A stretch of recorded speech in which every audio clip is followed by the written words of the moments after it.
Good afternoon. We had a very good conversation. First I met with Mr. Akıncı this morning, and I just met with Mr. Anastasiades.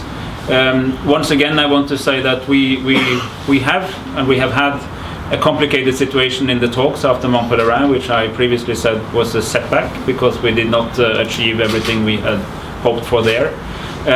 In my frequent conversations with both sides over the last days, I have detected a strong desire from both sides to return to the table and to move forward and building on all the progress that has been made in the past 19 months. This is, after all, the only crisis of any proportions that these talks have experienced, and that's actually an exception from the rule.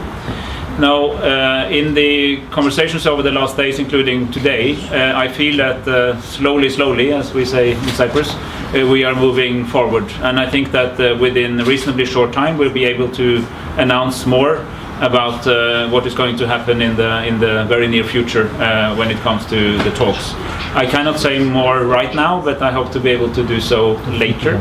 And again, I want to reiterate two things. One is that despite of the difficulties we have encountered, there is also a mutual understanding about why these issues are difficult. I would like to remind you again that in the entire history of Cyprus talks, we have never had situations where the two leaders, whoever they were at the time, were ready to directly negotiate territory in the way they are now.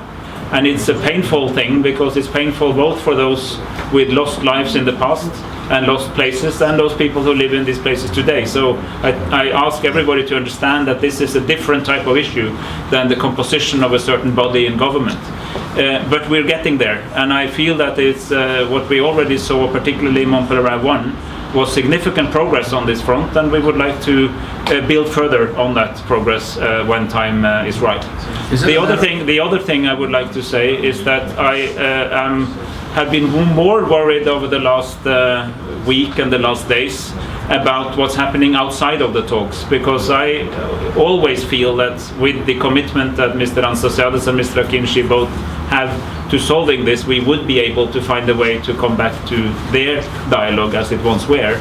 But in the meantime, we've seen a deterioration of trust more broadly in society, and it's been a hardening of positions, and people who have expressed hope and optimism have gotten more worried. And I would urge people not to jump to conclusions, because these issues are difficult and small setbacks happen, and when we're back on track, we're back on track. We're not there right now. But be careful, and I think this including an appeal to the ladies and gentlemen of the press to be aware of the role that you have in fomenting the sense of my side is always right and the other side is always wrong.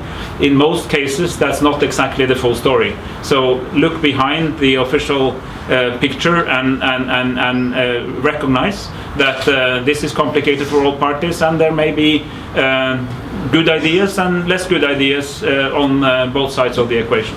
That's basically what I can say now, but I can take some questions. Do you believe that the two leaders have the power to decide, to make decisions and maybe an agreement on territorial issues? Do they decide for themselves? Yes. Okay, when do you see, is this a matter of days, weeks, months when we're going to see talks restarting again? What do the leaders say? When do they see talks restarting? Can you give us an idea?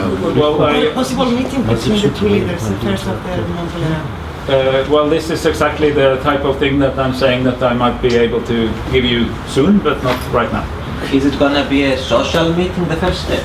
And this is one of the questions that I will tell you soon, but not right now. Okay, I'm afraid. Is it feasible to have progress this year? Thank you. What's that? Is it feasible to have progress this year? Progress? Yes, it's feasible to have progress this year.